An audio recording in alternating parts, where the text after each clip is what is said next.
1000 francs de récompense par Laurent Pelly et sa troupe. Les huissiers débarquent, l'ombre des puissances s'occulte et personne n'aime ça. Monsieur, pardon, vous avez des malades quand ça dort. Camouflé sous son bonnet, lui assiste à la scène et bientôt il en fera partie. C'est le voleur au grand cœur, glapieux comme un grand frère de Gavroche.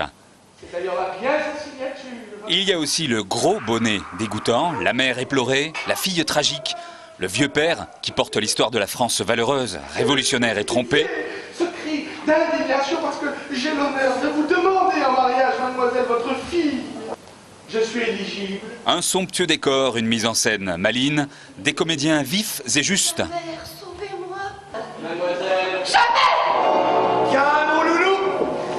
Alors c'est une vieille pièce de Victor Hugo, 4 ans après le roman Les Misérables. Un texte sans doute engagé contre les abus de pouvoir, contre l'ordre bourgeois, contre les dogmes affreux et contre les affres de l'argent. D'écraser toutes les pastilles, d'abolir toutes les exploitations, de délier l'esclave, de racheter le pauvre, d'anéantir tous les despotismes. Le despotisme de l'or comme le despotisme du dogme.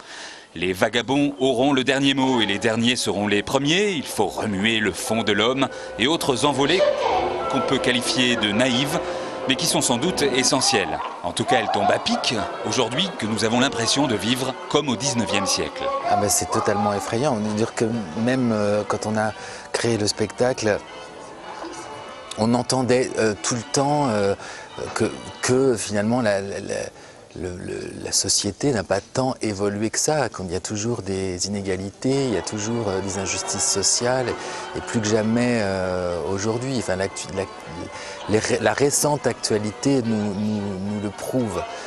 Bien sûr que c'est effrayant, mais Hugo, c'est un immense humaniste et un fou aussi, et un immense auteur.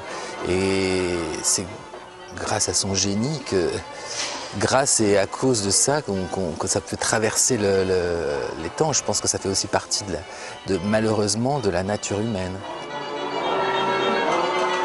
Oh mon Dieu, un peu moins de neige, vous demandez.